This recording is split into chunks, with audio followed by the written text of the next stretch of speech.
अस्सलाम वालेकुम मोअज़्ज़ज़ ख़वातीन व हज़रात, मैं हूं अली मुमताज़ और आप देख रहे हैं मेरा ऑफिशियल यूट्यूब चैनल। इस वीडियो लॉग में हम बात करने जा रहे हैं आज के फ़ैसले को लेकर। ये फ़ैसला है तालीमी इदारों को बंद करने का। एजुकेशन मिनिस्टर्स इकट्ठे हुए और सब ने ये मिलकर फ़ैसला किया कि कोरोना वायरस के फैलाव में जो अब करंट पोजीशन चल रही है, जो फिगर्स आदाद शुमार सामने आ रहे हैं, उसकी रोशनी में स्कूल्स को, तालीमी इदारों को बंद रखना ज़रूरी है। इनको खुला नहीं रखा जा सकता और इस फैसले के मुताबिक 11 अप्रैल सन 2021 तक तमाम तालीमी इदारे बंद होंगे, यानी कि 12 अप्रैल से दोबारा से रीओपन होंगे और उसके फिर कुछ ही दिन के बाद माह रमज़ान का भी आगाज़ हो जाएगा।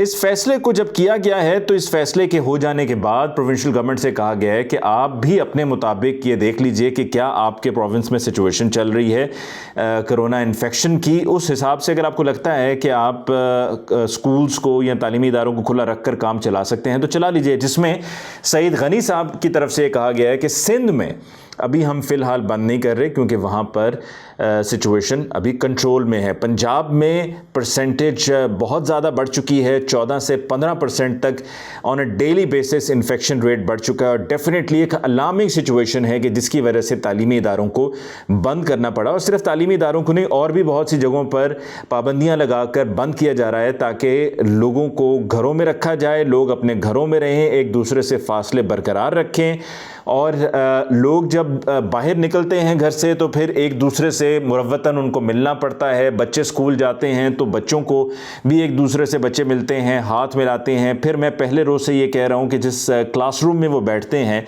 उस क्लासरूम में अगर 50 बच्चों की गुंजाइश है और अगर हम ये कहें कि जी चलें स्प्लिट करके बुला रहे हैं कि 25 एक दिन तो 25 एक दिन, यानी कि एक दिन जो आएंगे वो अगले दिन नहीं आएंगे, तो 25 भी अगर उस क्लासरूम में बैठे होंगे तो एक छोटी सी क्लास है, रूम है वो, उसमें वो बैठे हुए हैं जिसमें कोई वेंटिलेशन हो भी सकती है और नहीं भी हो सकती है। और अगर वेंटिलेशन हो भी जाए, यानी कि खिड़की की सूरत में वेंटिलेशन है, आप खिड़कियां खोल दें और बच्चों को आप बिठा दें, तो फिर भी 25 बच्चे बैक वक्त एक क्लासरूम में बैठे हुए होंगे, जो कि मैं समझता हूं कि एक अच्छी खासी फिगर है। फिर हमें असातिज़ा की भी फिक्र करनी है। असातिज़ा भी स्कूल्स में जाएंगे, जाकर अपने दूसरे कॉलीग्स के साथ मिलेंगे, मुलाकात होगी, वहाँ से भी कोरोना वायरस फैल सकता है।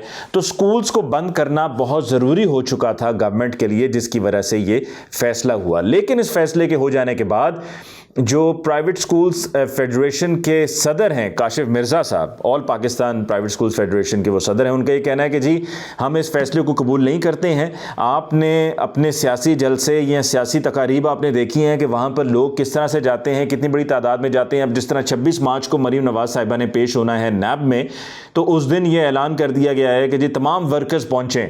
और मौलाना फजलुर रहमान साहब ने, उनके इत्तेहादी ने, JUIF ने भी कहा है कि जी हम भी वहाँ पर सपोर्ट के लिए पहुँचेंगे और उनकी सपोर्ट के लिए भी तैयारियां मुकम्मल हो गई हैं और जो रहती हैं वो होने वाली हैं। और ये फैसला हुआ है कि सब उस दिन वहाँ पर इकट्ठे होंगे। तो डेफिनेटली इस नुक्ते पर तो काशिफ मिर्ज़ा साहब का ये कहना बिल्कुल दुरुस्त है कि जब आप अपने सियासी इवेंट्स देखें वहाँ पर कोई रोक टोक नहीं है।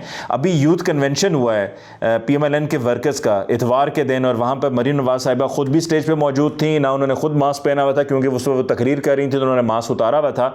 और उनके दाएँ बाएँ जितने भी उनके सपोर्टर्स स्टेज पर मौजूद थे, जो कायदीन स्टेज पर मौजूद थे, उनमें से भी किसी ने मास्क नहीं पहना हुआ था, मास्क एक खातून के, जो मुझे जाकर बाद में दिखाई दिया कि वो मास्क यूं चेहरे पे रखकर यूं कर रही थी, यानी कि उसको प्रॉपर उन्होंने उसके बैंड के जरिए लगाया हुआ नहीं था, बल्कि वो उस वक्त बस आर्जी तौर पर उसको वो चेहरे पर अड़ा रही थी। उसके अलावा किसी ने मास्क नहीं पहना हुआ था। और सामने जो लोग मौजूद थे, जो वर्कर्स थे, उनमें से भी शायद ही किसी ने मास्क पहना और कंधे से कंधा मिलाया हुआ, रश लगा हुआ है।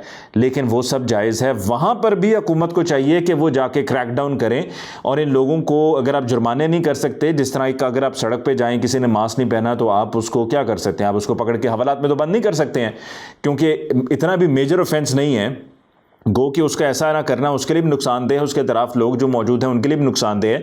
लेकिन आप उस पर जुर्माने करें। कहीं पे भी सड़क पे कोई बंदा आपको मिल जाए जो इनफरादी तौर पे भी, जिस तरह आप चलान करते हैं, गाड़ी का चलान होता है, गाड़ी वाले का, ड्राइवर का, मोटर बाइक वाले का चलान होता है, इसी तरह से जो भी इनफरादी सतह पर आपको कहीं पर दिखाई दे, बाज़ारों में, सड़कों में, जिसने शख्स ने मास्क नहीं पहना हुआ है, उसको आप ऑन द स्पॉट फ़ाइन करें और वो फ़ाइन जो है वो इलेक्ट्रॉनिकली वो जमा करा सकें, जहाँ कहीं भी उनको जो वो जुर्माना जमा करवाना है वो जमा करवाएं, और उसके साथ जो उनका जो डॉक्यूमेंट है वो डॉक्यूमेंट भी उनसे ले लिया जाए, तो तभी वो जमा करवाएंगे, वरना कहेंगे जी ठीक है अगर जुर्माना हो गया सो हो गया। तो स्कूल्स के अंदर भी इस तरह से लोग क्लासरूम्स में जा रहे थे और जाकर वहाँ पर बच्चे पढ़ रहे थे, डेंजरस था।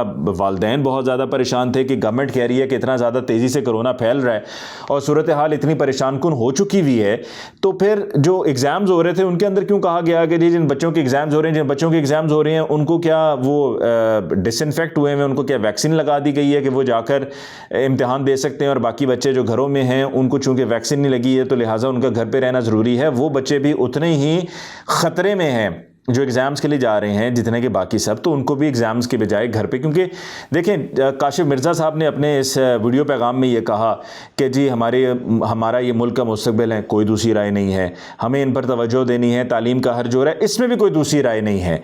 लेकिन ये कह देना कि जी देखें बच्चों को आप रोक रहे हैं, बच्चों को रोक रहे हैं, बिल्कुल ठीक रोक रहे हैं, ये मामला बहुत हसास है, ये इतना सेंसिटिव मामला है कि शायद ही कोई मामला इतना सेंसिटिव हो। हम सब कुछ करने को तैयार हैं, अगर खुदा न खास्ता हम बाहर जाते हैं, एक्सपोज होते हैं, तो हमें अपनी फ़िक्र अपनी परेशानी इतनी नहीं होगी कि जितना कि हमें बच्चों की होगी। तो बच्चों को महफूज रखना, उनको घरों में रखना ज़रूरी हो गया था। और जब ये स्कूल्स अभी रीओपन हुए थे तो मैं तब भी ये कह रहा था कि जी देखिए जाकर स्कूल्स में किस तरह से किसी ने मास्क पहना है, किसी ने नहीं पहना, तो उस तरह से SOPs पर अमल दरामद नहीं हो रहा है। काशिफ मिर्ज़ा साहब को फ़िक्र इस बात की है, या प्राइवेट स्कूल्स फेडरेशन को फ़िक्र इस बात की है, जिसके बारे में मैं अब ये निशानदेही उसकी करते हुए उसकी बात करने लगा हूं कि चूंकि प्राइवेट स्कूल्स जो हैं वो एक प्राइवेट स्कूल्स एक कमाने का, एक कारोबार का एक सिलसिला बन चुका हुआ है, और मशरूम ग्रोथ हुई है स्कूल्स की, प्राइवेट स्कूल्स की, कॉलेजेस की, यूनिवर्सिटीज़ की, और फीसों की मद में इतनी फीस ली जा रही है कि बस जिसके बारे में बताया नहीं जा सकता। कानों को हाथ लगाकर जो है वो इंसान इनसे माफ़िया मांगे कि हमारी तौबा, या हाथ जोड़ के कहे कि जी हमारी तौबा, हमें माफ़ कर दें, किस बात की सज़ा दे रहे हैं। इतनी फ़ीसें हैं प्राइवेट स्कूल्स में, और फिर बच्चों की फ़ीसों पे एडवांस टैक्स भी लेते हैं, एडवांस टैक्स ले रहे होते हैं। फिर बच्चे स्कूल नहीं जा रहे तो भी उनकी फ़ीसें जमा करवाई जा रही होती हैं। अगर आपको ये है कि जी हमारे भी अखराजात हैं, ऑपरेटिंग एक्सपेंसेस हैं, तो डेफिनेटली आपके ऑपरेटिंग एक्सपेंसेस ज़्यादा होंगे कि जब बच्चे स्कूल्स में जा रहे होंगे। जब बच्चे स्कूल्स में नहीं जा रहे तो आपके ऑपरेटिंग एक्सपेंसेस कम होंगे। जब आपके ऑपरेटिंग एक्सपेंसेस कम होंगे तो इसी तरह से फिर आपको फ़ीस के अंदर भी अकॉर्डिंगली एडजस्टमेंट करनी होगी। आपको ये भी सोचना होगा कि जो आगे बच्चों के वालिदैन हैं वो ये सब कैसे जमा करवाएंगे, बच्चे तो स्कूल में भी नहीं जा रहे हैं।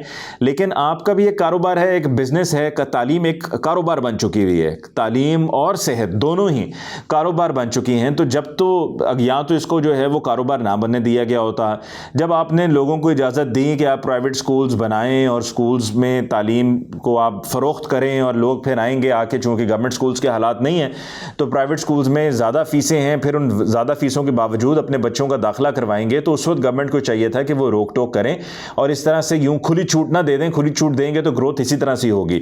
तो काशिफ मिर्ज़ा साहब का कहना है कि जी आप हमें वैक्सीन करवाएं, हमारे बच्चों को आपने क्या वैक्सीन करवाई है? तो वैक्सीन तो जनाब अभी सिर्फ उन लोगों की हो रही है जिनकी उम्र 60 साल से ज़्यादा की है, या जो हेल्थ वर्कर्स हैं उनकी हो रही है, बाकी तो किसी की हो ही नहीं रही है। वैक्सीन आहिस्ता आहिस्ता आ रही है। आपका गवर्नमेंट को कहना कि जी खैरात की वैक्सीन है, हाँ जी बिल्कुल हमारे लिए वैक्सीन मुफ्त आई है, लेकिन जो हम ख़रीद कर वैक्सीन ला रहे हैं वो भी पहुँचने वाली है। जब वो पहुँचेगी तो यकीनन सबको लगाया जाएगा, और असातिज़ा को भी लगाई जानी चाहिए, बच्चों को भी लगाई जानी चाहिए, हर शोबे से ताल्लुक़ रखने वाले शख्स को लगाई जानी चाहिए, हर पाकिस्तानी को लगाई जानी चाहिए। और जब ये वैक्सीन अगर प्राइवेट सेक्टर भी लेकर आ रहा है तो प्राइवेट स्कूल्स को मैं तो ये मशवरा दूंगा कि इन माय हम्बल ओपिनियन, आपको तो इन प्राइवेट सेक्टर से, क्योंकि आप भी प्राइवेटली ऑपरेट करते हैं, इसी तरह ये जो फार्मेसीज़ हैं या जो प्राइवेटली मेडिकल शोबे से वाबस्ता है उनके लिए भी बिज़नेस है, वो भी प्राइवेट है, आप भी प्राइवेट हैं, वो भी बिज़नेस, आप भी बिज़नेस। तो आप अपने असातिज़ा के लिए अपने पल्ले से, अगर फ़र्ज़ करें ये जो स्पुतनिक 5 की अभी एक कीमत का सजेस्ट हुआ था, प्रूव नहीं हुई है, कि 8,500 रुपये में 2 डोजेज़ हैं, तो अगर आप अपने पास पढ़ाने वाले टीचर्स को, असातिज़ा को, हर किसी को अपने पल्ले से अगर आप ये वैक्सीन लगवाते हैं तो उसमें क्या हर्ज है? कोई हर्ज नहीं है। और जहाँ तक बच्चों की बात है तो बच्चों को तो हो सकता है, मुझे आप ये सिलसिला शुरू भी कर दें कि तमाम पेरेंट्स को आप एक सर्कुलर भेज दें कि जी हम आपके बच्चों को वैक्सीन लगा रहे हैं, और इसकी जो कीमत है वो आप अगर 8,500 की है तो कोई पता नहीं, आप 10,000 लिख के लगा के आप कहेंगे जी हम ये फ़ीस का जो आपके पास चलान आता है, जो ख़त आता है, उसके अंदर हम फ़ीस के अंदर ऐड कर देंगे तो बच्चों को भी आप वैक्सीन लगाएं। तो आप इसमें से भी बिज़नेस बना लेंगे, लेकिन असातिज़ा को तो आप खुद से लगा ही सकते हैं, उसमें कोई हर्ज नहीं। और आखिरी बात ये कि जो आपने कहा है कि हम लॉन्ग मार्च करेंगे, तो आप लॉन्ग मार्च करेंगे तो लॉन्ग मार्च में आप क्या कहेंगे कि बच्चों को स्कूल्स में भेज दिया जाए? बच्चों को स्कूल्स में नहीं भेजा जा सकता है। बहुत मामला हद से बाहर निकल चुका है। मैं तो अब भी ये बार बार कहता हूँ कि जो शादी ब्याह की तकरीबात हो रही हैं इनको भी नहीं होना चाहिए, बिकॉज यहाँ पर एक ही वक्त में बहुत बड़ी तादाद में लोग मौजूद होते हैं और वहाँ से फिर ये कोरोना फैलने के चांसेस बढ़ जाते हैं और बहुत से लोगों को वहाँ से कोरोना हुआ भी है। तो खुदारा ये सब चीज़ें चलती रहेंगी। सेहत आपकी ज़रूरत है, बच्चों की सेहत जो है वो इम्पॉर्टेंट है। तो ये लॉन्ग मार्च वाले हथकंडों में ना जाइए। ये लॉन्ग मार्च का जो आप ऐलान कर रहे हैं कि हम लॉन्ग मार्च करेंगे, अब लॉन्ग मार्च ज़रूर करें। एहतजाज करना हर किसी का बुनियादी हक है, जमहूरी हक है, लेकिन यहाँ पर बच्चों की सेहत का मामला है। और जाते जाते आखिरी बात मैं ये कहना चाहूँगा, अगर आप चाहते हैं कि स्कूल्स को खुला रखा जाए, ठीक है, आपका ये मुतालबा है कि जी बाकी तमाम तकारीब होती हैं तो हमारे स्कूल्स में बच्चे आके क्यों नहीं पढ़ सकते, वो अंदर क्लासरूम्स में बैठे होते हैं। आप एक अच्छा आउटडोर इंतज़ाम कर दें और बच्चों को बुला लें, बिठा लें। आई एम श्योर कि गवर्नमेंट इसकी इजाज़त दे देगी। आउटडोर बिठा लें अगर आप आउटडोर उनका इंतज़ाम कर सकते हैं, and this is the best possible solution. मुझे अली मुमताज़ को इस वीडियो लॉग से दीजिए इजाज़त। अल्लाह निगहबान।